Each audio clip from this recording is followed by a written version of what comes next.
estamos viviendo con este tema, ¿no? Yo creo.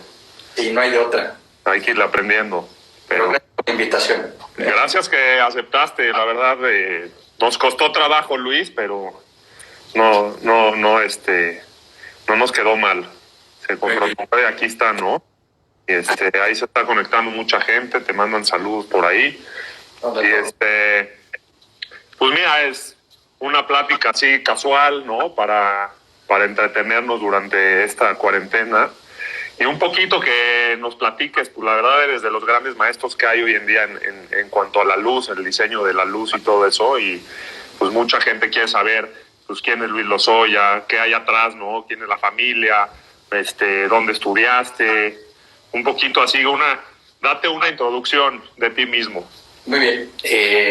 Yo soy de origen tabasqueño, nací en Villahermosa y me vine a estudiar arquitectura ya hace un ratito. Estudié arquitectura en la UNAM, en el taller E, y estudiando arquitectura en el taller E, un amigo mío en aquel tiempo me ofreció un trabajo de dibujante para una empresa norteamericana que en aquel momento estaba haciendo el diseño de iluminación del Hotel Nico. Y los requisitos eran muy sencillos, había que hablar inglés y había que saber dibujar. Entonces, como cumplí ambos, nos contrataron, empecé a trabajar con ellos y ahí fue donde me di cuenta del impacto que la iluminación tiene en la arquitectura y cómo a través de la luz puedes manipular la percepción de los espacios. Y esa fue de las, digamos, epifanías más importantes que tuve, porque en ese momento decidí que me quería dedicar a esta labor de diseñar con iluminación, con foquitos. Y en aquel tiempo era pues mucho más fácil, estaba yo mucho más joven, y también me daba la oportunidad en aquel momento de poder viajar, porque ellos tenían trabajo en muchos lados, y obviamente pues esa era parte del atractivo del trabajo, el poder utilizar esa experiencia para trabajar y viajar al mismo tiempo. Entonces pues fue como muy fácil tomar la determinación. Trabajé con ellos unos meses en México y antes de terminar la carrera me ofrecieron trabajo en Estados Unidos, en sus oficinas centrales. Me fui a Estados Unidos. ¿Quiénes son ellos? La empresa se llamaba Transtec en su momento y el dueño era un diseñador, bueno, un ingeniero de Nueva York, todo un personaje. Y la gente con la que conviví en aquel tiempo fue gente muy interesante. Me tocó convivir, por ejemplo, con Chris Langhart. Chris fue el diseñador de iluminación para Woodstock en su momento, y con Chris Harms, que fue el diseñador de Estudio 54. Wow. Entonces me tocó trabajar con ellos dos y pues les aprendí un montón. Y a partir de ahí pues empecé a trabajar con ellos en Estados Unidos, y en cuestión de un año y fracción, estábamos haciendo proyectos en aquel tiempo en Chipre, en Barcelona, en Sudamérica. Entonces era viajar constantemente haciendo el trabajo. Y eso pues siguió durante casi 8 años. Me mudé a varias ciudades, o sea, pasé de Nueva York a Filadelfia, regresé después un tiempo a Nueva York, después estuve en París y un rato en Londres, trabajando también en lo mismo y para esta empresa. ¿Y cuál fue tu favorita de las ciudades? Todas son muy padres. ¿Te tuvieras que ir a una ahorita, cuál te irías? Sin COVID. Yo creo que Nueva York, fíjate, pero en aquel tiempo era muy, muy difícil porque tenía un apartamento tan chiquito que si entraba la luz me tenía que salir yo. Era un closet, muy cara la ciudad, entonces, pero muy divertido.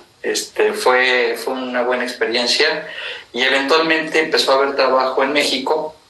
A esta empresa le ofrecieron trabajar en un par de hoteles en México y yo era el único que hablaba español. Entonces me mandaron a abrir la oficina de México y después de un par de años aquí pues me di cuenta que yo hacía el diseño, cobraba, conseguía clientes, y entonces decidí que era el momento de independizarme. Y en 1994, 1994, perdón, me independicé. y fundé con un socio, con Héctor Medina en aquel tiempo, una empresa que se dedicaba a diseñar iluminación, y en aquel tiempo hacíamos también diseño de redes y hacíamos diseños de cuestiones de seguridad, comunicaciones, circuitos cerrados de televisión. Y eventualmente pues también fue evolucionando al grado que la iluminación se volvió realmente el fin, digamos, primario de la empresa. Y también empezamos a tener algunas diferencias en términos de cómo manejar la empresa, y eventualmente decidimos de mutuo acuerdo mejor separarnos. Y yo seguí por mi lado y él por el suyo. Y a partir de ese punto en adelante, pues hemos estado solos. Llevamos de 24 años ya en este. Cuando ahí toma cada quien su camino, tú decides formar Luz Más Forma, ¿no? Sí, en ese tiempo sí se llamaba diferente, pero sí, en esencia ha sido la misma empresa que ha tenido. ¿Cómo se llamaba? Se llama Iluminación LFSADCB, es el nombre oficial. Ok. Pero ha ido cambiando a lo largo del tiempo por razones más que nada fiscales. Pero Luz Más Forma ya se quedó como nombre. Pero Luz Más Forma es el nombre oficial, y es el nombre comercial que tenemos, y ese es el que utilizamos normalmente en los proyectos. Sí. Perfecto. Hoy Luz Más Forma es una entidad bien interesante, porque somos 22 gentes, y realmente sí, te diría que no podíamos hacer lo que hacemos si no tuviéramos el apoyo del equipo que tenemos. Son grandes chicos todos los que trabajan conmigo, y todos ahorita en esta situación en la que estamos están haciendo un gran esfuerzo, porque sí es complicado mantener el ritmo y el ánimo pues en la situación en la que estamos actualmente. pues la verdad, y es impresionante lo que hacen ustedes, ¿no? La cantidad de metros cuadrados que manejan y el equipo y todo, ¿no? Una felicitación ahí a todo el equipo. Ahí por ahí ya te están saludando, ahí veo a Llobet. Sí, hay varios, estoy también viéndolos acá yo. Que te están saludo a todos ahí, ¿no? Y todos son grandes chicos. Oye, Luis, a ver, ¿tú quién crees tú o cuál es así una persona que fue como tu influencia, ¿no? Así que dices, no, esta persona fue mi influencia para tomar este camino, o en el diseño, así un maestro, así que digas, a ver, el maestro de Luis Lozoya fue este. Híjole, ha habido muchos, gracias a Dios. Te diría que he sido muy afortunado, porque me ha tocado convivir con gente muy valiosa, muy hábil, muy inteligente. En la carrera tuve grandes maestros. Me tocó conocer a Matías Geritz, me tocó conocer al arquitecto Rasti, me tocó conocer a Lita Mendiola, Schonhofer, etcétera. De veras fueron grandes maestros, fue una muy buena época. Y después profesionalmente trabajé un tiempo con arquitectos también, que fueron dejando cada uno de ellos huella. Empezamos obviamente a trabajar con Javier Sordo, pero a partir de ellos hemos trabajado pues con muchos arquitectos. Nos ha tocado trabajar con Richard Mayer, nos ha tocado trabajar con el equipo de Saja, nos ha tocado trabajar con la gente de RTKL, de HOK, de KMD, y cada uno de ellos, los despachos grandes y los despachos chiquitos, tienen gente realmente muy valiosa, y eso nos ha permitido pues ir aprendiendo en el camino. Y en el caso de la iluminación, yo tengo una serie de gentes a las cuales sigo, y que realmente son pensadores originales, son gente que ve la iluminación como una herramienta y realmente la utiliza de forma muy hábil para poder no nada más resolver el problema de dar la suficiente luz, sino además transmitir emociones, que esa creo es la parte más difícil del trabajo que hacemos. Cuando tú logras no nada más resolver los temas técnicos de la cantidad y la calidad de la luz, sino al mismo tiempo poder transmitir la emoción de un espacio específico. Para ti, ¿qué consideras que ha sido como, así que dices, lo más importante para mí en la luz, en una residencia, ¿no? Que mucha gente nos pregunta. Uh-huh. Porque nos ha tocado en este espacio tener arquitectos que dicen, no, a mí me gusta que haya mucha luz, a mí me gusta poca, ¿Tú qué crees que es lo importante en una residencia? Lo importante es que sea específica para el cliente. O sea, la casa es el castillo de cada quien, es tu guarida, tu morada, el lugar donde te puedes relajar, el lugar donde te sientes seguro. Entonces, creo que la casa debe reflejar al usuario y hay tantas, o debería haber tantas formas de iluminar la casa como usuarios diferentes. Yo lo que te digo que tratamos de hacer cuando estamos haciendo un proyecto de una casa es primero entender cuáles son las aspiraciones del usuario, qué es lo que el cliente quiere en términos de cómo quiere que el espacio funcione, si tiene necesidades específicas en términos de que le guste lo que tú decías, mucha luz, poca luz, etcétera. Y creo que también hay que entender la parte de la arquitectura. Los arquitectos con los que tenemos la fortuna de trabajar y los interioristas tienen todos una forma específica de resolver los problemas espaciales. Y eso, el entender cuál es el ritmo que ese diseño tiene y adaptarte al ritmo y crecer tu proyecto con la influencia que los interiores tienen o la arquitectura tiene, es lo que creo que hace que la amalgama funcione. Pero sí tratamos de ajustar el proyecto al cliente. Cada proyecto es diferente, no es fácil no repetirse, pero sí tratamos de hacerlo un saco hecho a la medida, hacerlo que responda a las necesidades. Hacemos pocas casas, te quiero decir, no es fácil. Las casas creo que son la parte más difícil del trabajo, porque precisamente tienen ese componente y son algo muy íntimo para la mayoría de la gente y finalmente pues tienes que resolver todos y cada una de las idiosincrasias de todos los clientes que pueden llegar a ser importantes, Y dime algo, ¿qué es lo que más te gusta diseñar? ¿Qué tipo de proyecto? Así que dices, estos son los que me saboreo. Yo te diría que los que más me gustan son los que me forzan a hacer cosas nuevas.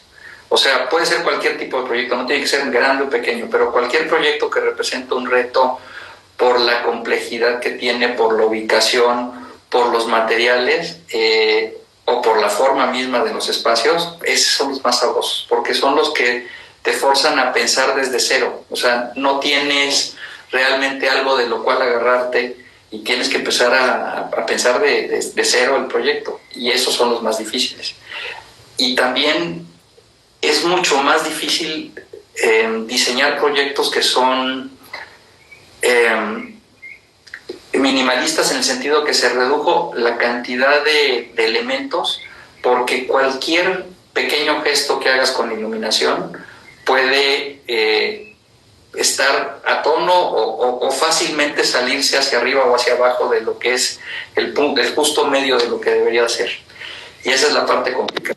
Entonces, los proyectos que tienen pocos elementos, que son elementos muy fuertes en términos de diseño, hay que ser muy cuidadoso con lo que uno hace con ellos, porque puede uno fácilmente o sobrediseñarlos o no responder a las necesidades del proyecto. Y eso es terrible. Oye, y un poquito tocando el tema que estamos todo el mundo viviendo ahorita. Seguro esta pregunta se la hacen muchos, ¿no?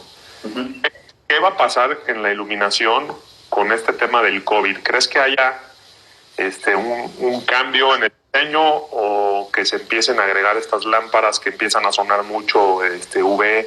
¿Qué viene? O sea, tú que siempre estás en la vanguardia de las tendencias, ¿qué cree Luis Lozoya? Yo te diría que va a cambiar la forma en la que vivimos. O sea, creo que la forma en la que convivimos, en la forma en que trabajamos, viajamos, nos relajamos, todo eso va a cambiar. Y la iluminación pues va a ser parte de la ecuación. Yo siento que actualmente pues obviamente hay una gran ansiedad por mucha gente en términos de cómo hacer los espacios habitables de forma segura lo más rápido posible.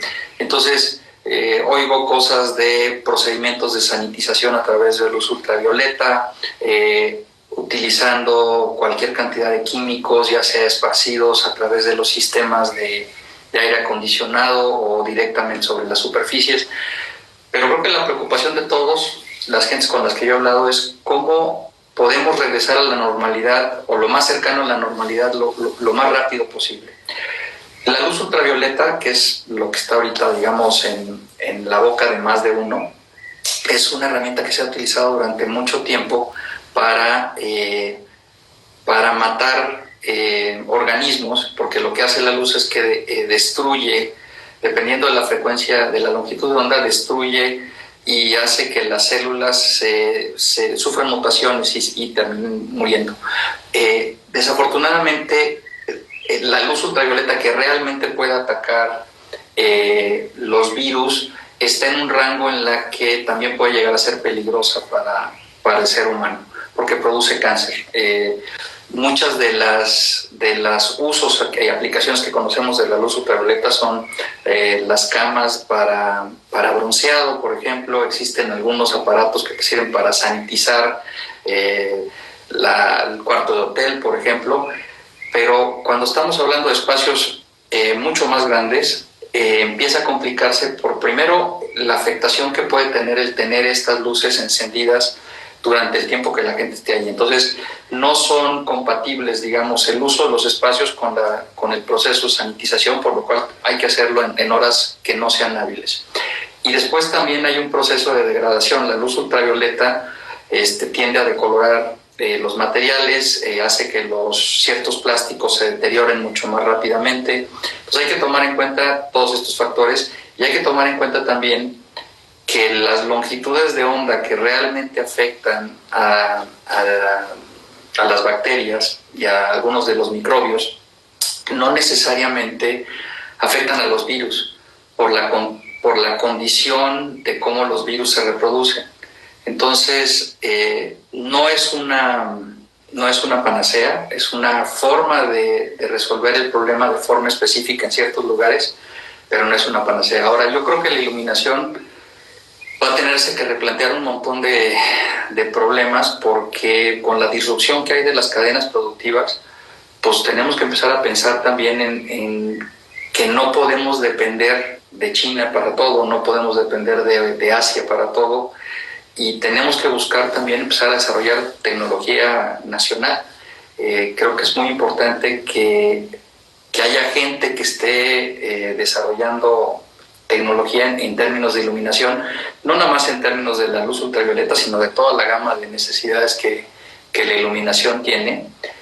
Y esa parte creo yo que con la situación actual puede ser un factor que la detone positivamente, porque se va a necesitar tener cosas mucho más rápidas, de forma más eficiente y utilizando los recursos propios. Te diría que es algo complicado de predecir en términos del futuro, pero lo que yo estoy viendo es que sí está habiendo cambios en términos de cómo se conciben los espacios arquitectónicos, la forma en que la gente circula, trabaja, los habita, por el tema de la pandemia, del COVID y de toda la secuencia de virus que existen y que seguramente van a seguir existiendo.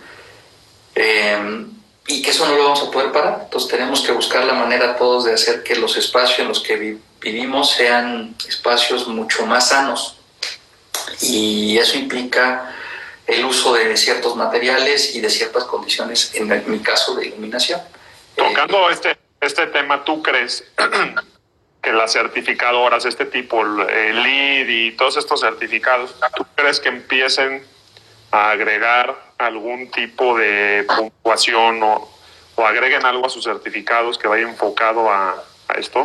Yo supondría que sí. Hasta ahora el proceso de certificación, especialmente en el caso de LEED, ha estado más enfocado a la eficiencia energética y tiene un componente importante de bienestar en términos de proporcionar las condiciones de iluminación, de ventilación, de ubicación y circulación para los usuarios de un espacio. Toma en cuenta ciertos factores de higiene y de higiene espacial, es a lo que me refiero, pero no es específico al respecto, pero yo creo que no les va a quedar de otra. Yo el problema que veo es cómo le aseguras tú a alguien que va a ser seguro el que regrese a su oficina y que, habiendo alguna persona dentro del espacio, no lo infecte. ¿Cómo le aseguras a un usuario de un cuarto de hotel que al cuarto que va a llegar y que está rentando está en condiciones en las que no tiene una posibilidad de contagio de alguno de estos patógenos? Entonces, esa parte creo yo que hay que desarrollar todo un protocolo para cada uno de los espacios que involucre muchos factores, limpieza de las superficies, limpieza del aire, ventilación y, por supuesto, el que tengas alguna manera de comprobar como usuario que en efecto se están dando esas condiciones. Y hay mucha gente pensando al respecto. Lo que pasa es que no ha habido todavía un consenso en cómo lograrlo. Hay algunos documentos que establecen protocolos a nivel internacional. Desafortunadamente en México no los tenemos, pero estos protocolos todavía no tienen un consenso de todos los jugadores, digamos, o los diferentes componentes que tienen en términos técnicos. Voy a dejar el tema de COVID a un lado porque muy bien, da para mucho, pero mucha gente nos estuvo mandando preguntas y en la oficina y cosas así, y nos están preguntando de algún proyecto así que te acuerdes, te digas, este proyecto, si no hubiera tenido un proyecto de iluminación, no sería nada que ver, no se hubiera resuelto, digamos, el proyecto. Híjole, yo te diría que los proyectos que siento que tuvieron la iluminación un mayor impacto han sido los templos. Algunas de las iglesias que nos ha tocado hacer, creo que son los proyectos en los cuales el componente de iluminación se comporta como un elemento expresivo más del espacio. Y creo que son en los que es mucho más fácil poder, digamos, apelar a esa sensibilidad del usuario y cómo la iluminación puede afectarlo. Los proyectos comerciales, las oficinas y en algunos de los casos los centros comerciales tienden o requieren primero que se resuelvan, digamos, las necesidades específicas técnicas de tener la cantidad suficiente para que la gente circule, etcétera. Pero el componente emocional solamente en algunos de ellos es posible llevarlo a cabo por las condiciones del espacio y por también la necesidad de la arquitectura de tener una cierta respuesta de la iluminación, pero las iglesias normalmente son las que nos permiten. Ponen por ahí que si el Museo Memoria y Tolerancia. Ese fue un proyecto, es que ya no me acuerdo de todos. Ese fue un proyecto muy interesante, fíjate. Ese nos invitaron los arquitectos Ardite a colaborar. Y el Memorial de los Niños, que es el cubo que está al centro, ese fue... Lo pensamos mucho de cómo resolverlo, hicimos muchos ejercicios y eventualmente la colaboración con Jan Hendricks y con el grupo de todas las gentes que estaban participando, desde la administración hasta la gente que estaba en construcción, pues permitió resolverlo, creo yo, de una manera muy agradable, muy bella, el que el cubo se sienta como el corazón del espacio. Oye, se me vino esta pregunta ahorita, de cuando empezaste, ahorita que ves todo este cambio con los LEDs y la cantidad de luminarios ahora que salen y potencias y temperaturas, ¿sientes que las tendencias, los LEDs han hecho que las tendencias cambien rotundamente o sigue más o menos como lo mismo, pero con mejor tecnología? Yo te diría que los LEDs vinieron a cambiar todo. La forma en que estaban balanceados dentro del luminario, la tecnología cambió completamente. Cuando yo empecé a trabajar en iluminación, la mayor cantidad de tecnología estaba en los reflectores, en la forma en que tú permitías que la luz viajara dentro del luminario y se expandiera hacia afuera o saliera hacia afuera. Y normalmente las fuentes luminosas eran relativamente económicas. Estoy hablando de todo el periodo de los halógenos.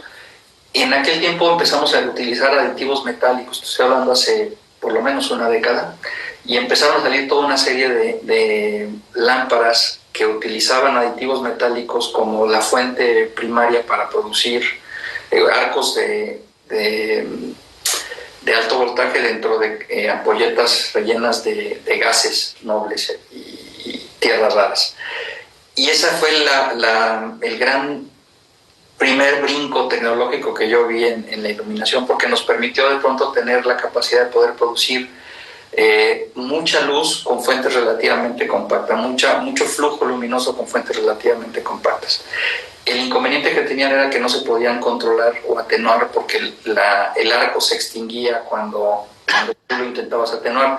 Y a partir del inicio de la aparición de los LEDs blancos, los LEDs que permitían el tener luz blanca, todo cambió radicalmente. Las dimensiones físicas de los luminarios se redujeron a una décima parte. Las potencias fue un incremento de eficiencia año con año y a veces mes con mes. Y creo que ha sido una especie de montaña rusa en la que estamos, en la que la velocidad de la innovación se ha disparado.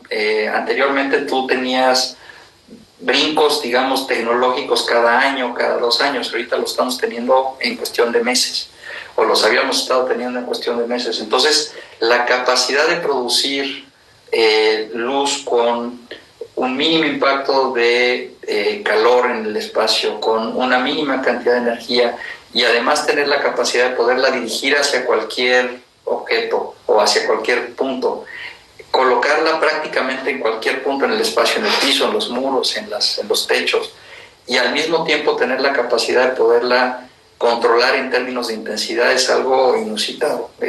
No habíamos tenido tal cantidad de herramientas en términos de iluminación, pero eso a la vez ha hecho también mucho más complejo el trabajo, porque requiere un mayor conocimiento de la tecnología y requiere un mayor conocimiento de todas las posibilidades que esa tecnología te da.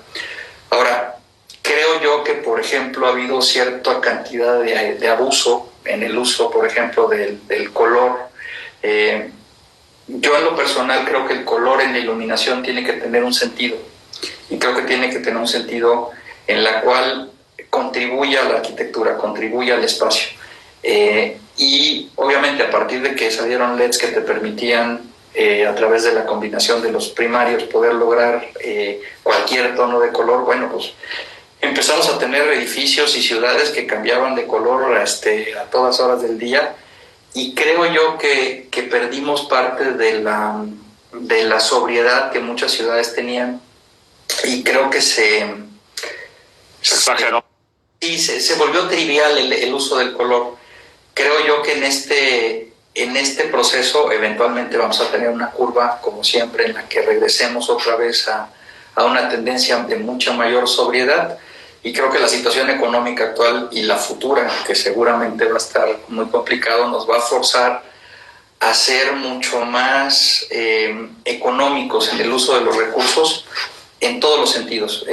La cantidad de iluminación, la calidad de la iluminación, la cantidad de puntos desde los cuales iluminamos, y nos va a forzar a una revisión de muchos de los procesos que teníamos, porque pues lo que se viene es una situación en la que los recursos en general se van a reducir, y tenemos que estar preparados para eso.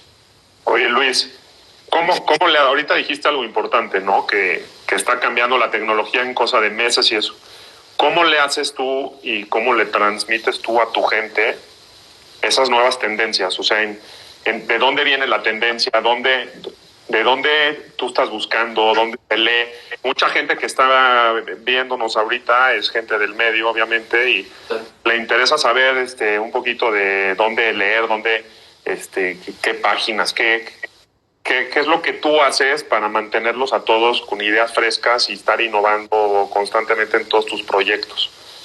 Pues mira, normalmente ha habido un paradigma en los últimos años, porque digamos, el impulso tecnológico había venido mayormente de Europa, y habían sido las grandes firmas de iluminación europeas las que empezaban a generar, digamos, nuevas tendencias, nueva tecnología, pero con el proceso de tratar de abaratar sus costos empezaron a trasladar tecnología a Asia hace 15, 20 años, y ese proceso también hizo que las empresas en Asia aprendieran, y ahora mucho del diseño nuevo viene de Asia, más que de Europa.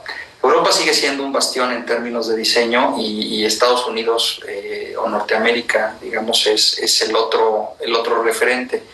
Pero cada vez más veo yo en lo personal que viene diseño original de Asia, y el diseño asiático tiene obviamente características diferentes que responden a su idiosincrasia y a la ubicación geográfica y a la capacidad tecnológica, pero también estoy viendo que los fabricantes asiáticos están tratando de adaptar su estilo de diseño a los diferentes países a los cuales quieren dirigir sus productos.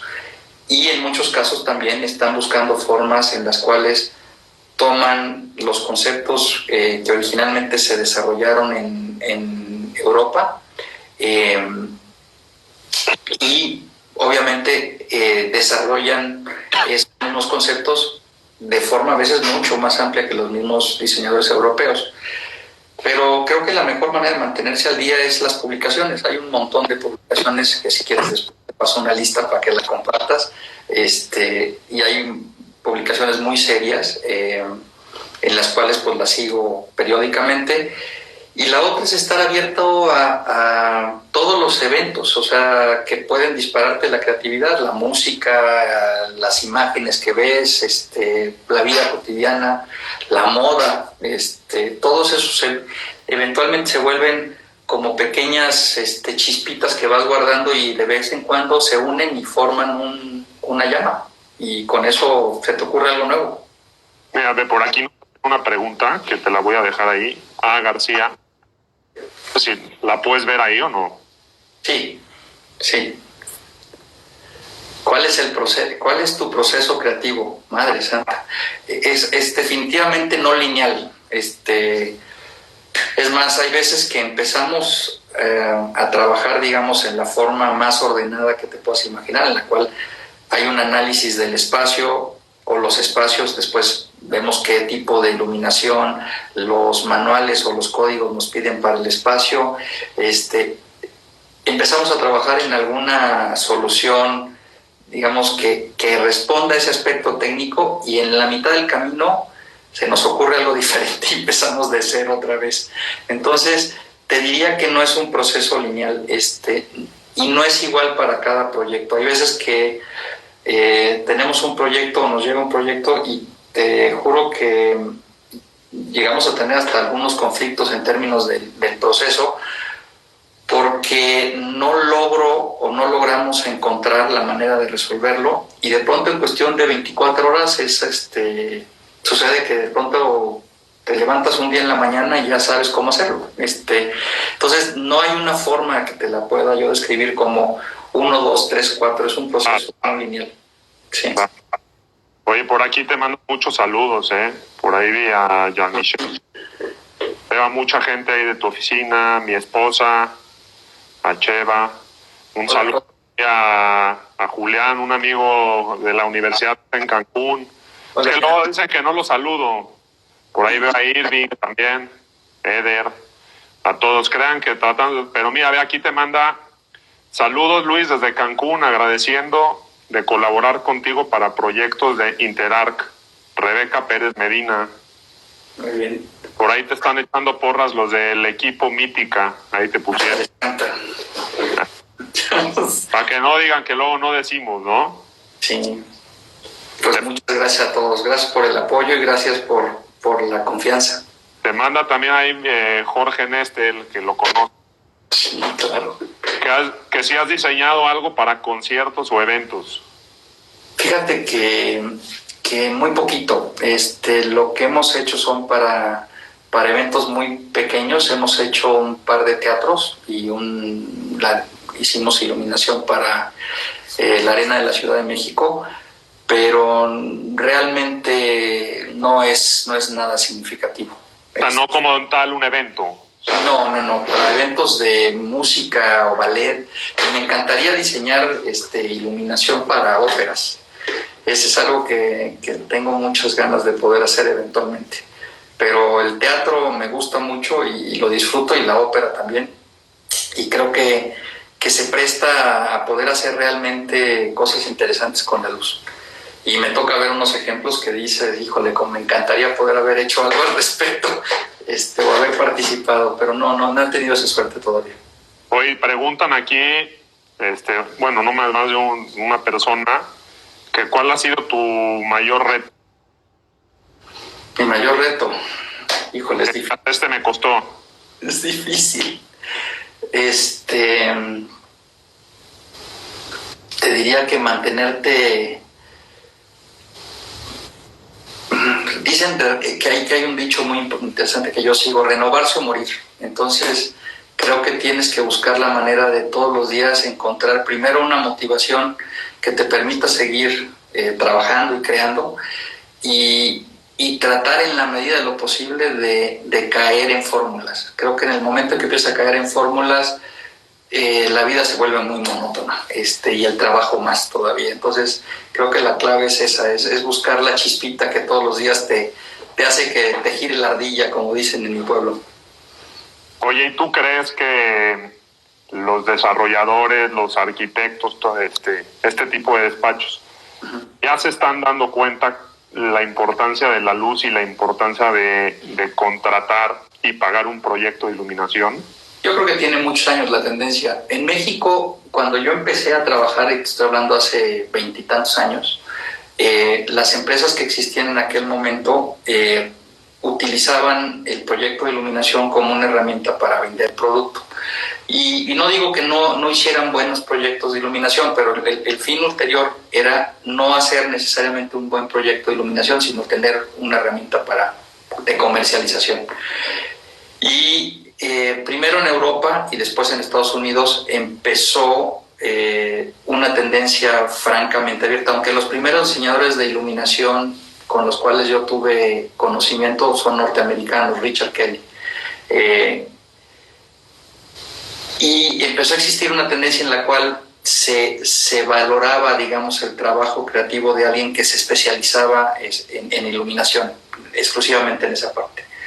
Y creo que eso se fue incrementando en la medida que los resultados empezaron a demostrar que era una inversión viable el pagarle a alguien para que te diseñara un proyecto que eventualmente tuviera beneficios en términos estéticos, técnicos, operacionales. Y eso ya es actualmente la tendencia. Te diría que pese a que haya muchas empresas de iluminación que ofrecen servicios de diseño, y hay unas que los ofrecen muy profesionalmente y de forma digamos, hecha correctamente, es ya un hecho que el diseñador de iluminación llegó para quedarse. ¿Por qué? Porque la cantidad de tecnología que tenemos hace muy difícil que un arquitecto o un ingeniero pueda dominar todas las posibilidades, y está cambiando con tal rapidez que hace muy difícil esta situación para cualquier otra gente que no sea alguien que esté dedicado al diseño específicamente de iluminación. Yo te diría que es ya una tendencia que existe en México y que creo yo se está expandiendo hacia muchos países, hacia Sudamérica y Centroamérica. Y que bueno, va a haber más trabajo para todos. Así es. Hablando de eso, a ver, platícanos aquí, que está mucha gente del medio viendo. ¿Y tú qué? Lo que diseñas viene en 1, 2, 3 años. ¿Cómo sientes a México? ¿Cómo sientes el tema de la construcción? ¿Crees que muchos inversionistas se están echando para atrás, están en stand-by? ¿Qué ves tú ahorita en la cantidad de proyectos que están? Mira, ya la construcción desde el año pasado venía arrastrando algunos problemas. Es más, había tenido un decrecimiento importante.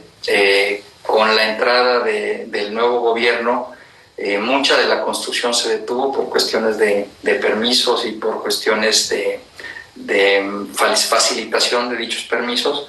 Y creo yo que lo que sigue hacia el futuro es que todavía la situación se va a empeorar, y va a empeorar muy probablemente hasta mediados del año próximo. Yo creo que La disyuntiva va a ser los niveles de avance. Existen proyectos que están iniciando, que estamos viendo que siguen avanzando porque el mercado al que están dirigidos es un mercado que sigue siendo viable. Por ejemplo, los proyectos turísticos en su gran mayoría, y el mercado turístico, pese a que va a tener un año muy difícil por estos meses que hemos estado todos en cuarentena, la tendencia es que va a ser un mercado que va a tener un incremento a finales del año y el año siguiente y los años subsecuentes.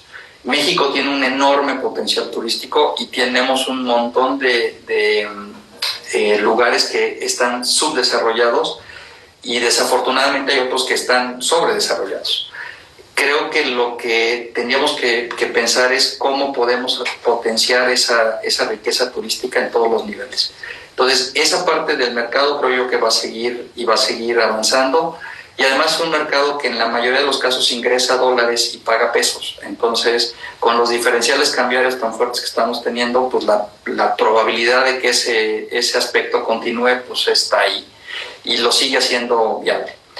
Creo que la parte de edificios corporativos van a tener un lapso en la cual va a haber digamos, los que ya están en construcción van a tender a tratar de terminar por temas de los inversionistas que ya tienen ahí apostado, digamos, su capital. Creo que los nuevos edificios, pese a que el gobierno está apoyando finalmente para poder fomentar esa parte, va a haber mucha cautela por parte de los inversionistas porque ya de por sí había una sobredemanda, una sobreoferta, en términos de los espacios para oficinas, y creo yo que la demanda potencial hacia el futuro no va a crecer en esa misma proporción. Entonces creo que ahí va a haber un proceso de estancamiento. La vivienda, siento yo que está segmentada. Tiene segmentos que van a crecer y segmentos que se van a estancar. El crédito ahorita está muy complicado y creo yo que todos los segmentos medio y medio bajo se van a estancar. Creo que los segmentos altos van a seguir con el mismo ritmo que tenían, probablemente bajen un poco, pero creo que esa parte del mercado va a ser la menos afectada, para bien o para mal. Y espero que haya infraestructura pública, que ahorita desafortunadamente la hemos visto muy concentrada como en pequeños nichos, y no hay una gran inversión en términos de infraestructura pública ni a nivel país ni a nivel de la ciudad. Y esa parte creo yo que hace falta. Necesitamos que el gobierno construya las cosas que todos necesitamos: caminos, escuelas, hospitales, en fin. Tú que eres de Villahermosa, ¿qué opinan de la superrefinería? ¿O ni se habla? Ahí están contentos. Todo lo que diga puede ser usado en mi contra, así que no, es un proyecto complejo. Es un proyecto complejo porque el impacto que tiene es enorme. Hay mucha esperanza, obviamente, de que traiga trabajos al Estado, pero siento que en el momento en la que se está tomando esa decisión, pues es un momento muy difícil. Tienes el precio del petróleo prácticamente en el piso, y la expectativa es pues que esa condición no va a cambiar en el futuro cercano. Probablemente en un futuro más lejano se estabilice de nuevo, pero la tendencia en general de todo el mundo es hacia tecnologías renovables. Entonces yo creo que ahí, no sé, no soy experto en términos que está preguntando Antonio Benjamín Moreno, que y también has hecho proyectos de alumbrado público. También es un tema ahorita muy renovable, ¿no? Todo lo solar y todo ese tema. Y sí hemos hecho algunos, no muchos, sí hemos hecho algunos proyectos de alumbrado público. Son complejos normalmente, específicamente cuando tienen que ver, por ejemplo, nos tocó iluminar iglesias en Querétaro y nos ha tocado iluminar algunos edificios públicos, y son proyectos complejos porque tienen muchos componentes en términos de la parte de la comunidad en donde está el proyecto, la parte de la administración, y finalmente pues hay mucha gente opinando al respecto. En su momento nos tocó trabajar en el centro histórico de la ciudad hace muchos años, y sí eran proyectos en los que había muchos jugadores, muchas diferentes opiniones, entonces eso los hace complejos, pero al mismo tiempo es parte del reto que hay que resolver. Y creo que en términos de iluminación vial y urbana nos hace falta muchísimo en México. Nuestras ciudades son poco habitables de noche y normalmente las zonas que son atractivas en términos de iluminación son núcleos muy pequeñitos. Claro. En general son muy deficientes la iluminación urbana en la mayoría de las ciudades, aunque hay muy honrosas excepciones. Están haciendo muchas preguntas ahorita, no te quiero quitar tanto el tiempo para hacerte tantas, pero aquí te digo algo. Mira, aquí te manda saludos Mariel, que es tu fan, dice. Hola. KMD México, excelente trabajar con Luis en proyectos recientes, por ahí va José Leu, los de Parks Cancún, por ahí te mandan muchos saludos. Gracias a todos. Te pregunta Manuel Nestel que cuál es el proyecto que has realizado que más te ha gustado. Mi casa. Ese es tu número 1. Y ese es mi número 1. Y la disfruto todos los días. Y están, la mayoría de la gente, mi mujer incluida, están, dicen que necesito velas para poder ver, pero bueno. En fin. Pregunta Evangelina, que qué piensas de que pasará con el aeropuerto, que si será funcional. No sé, eso sí. Preguntan de Tren Maya también, que qué opinas. Híjole, eso tendrían que hacérsela al señor que tiene las conferencias todas las mañanas, ¿no? Mira, yo como usuario del aeropuerto espero que funcione. Tengo serias reservas al respecto, pero tengo pues finalmente todos tenemos eventualmente que utilizar aviones. Entonces, el que tengamos un aeropuerto funcional creo que nos hace la vida más sencilla a todos. Más allá de eso, no sabría. Del futuro dirá. Todo es lo que queremos, nada más. No. El futuro dirá.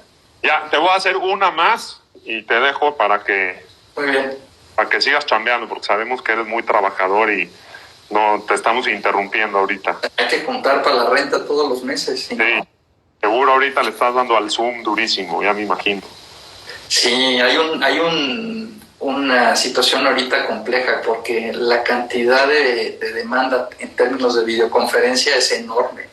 Creo yo que estamos abusando y yo creo que es producto de la ansiedad que todos sentimos, el hecho de que queremos estar conectados constantemente y tratar de, obviamente, por razones lógicas, de mantener los proyectos y las relaciones funcionando, pero no es fácil. El Zoom te requiere un montón de energía y para la mayoría de la gente que no estaba acostumbrada a hacer videoconferencias normalmente es difícil.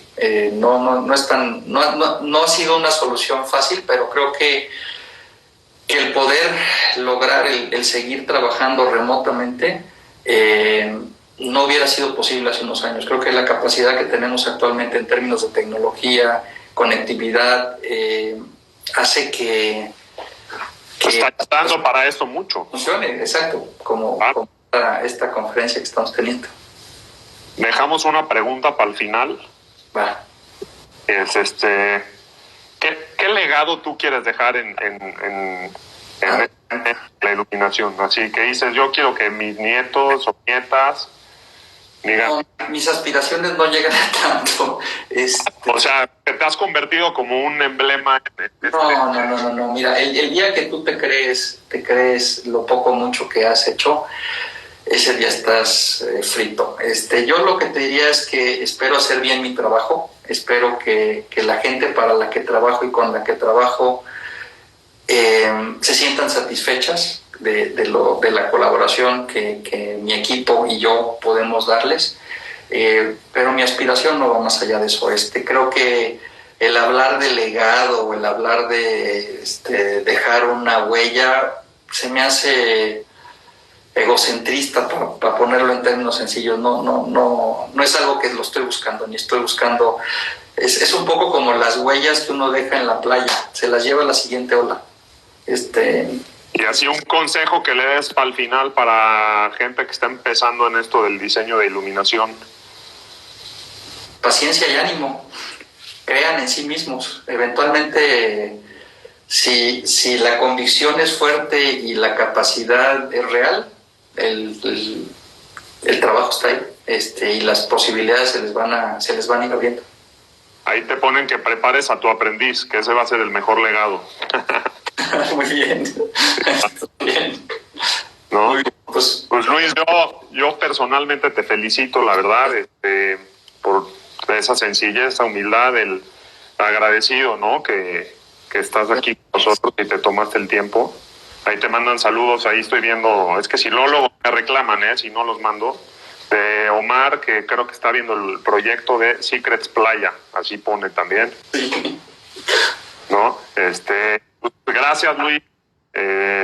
gracias a todos, gracias a ustedes.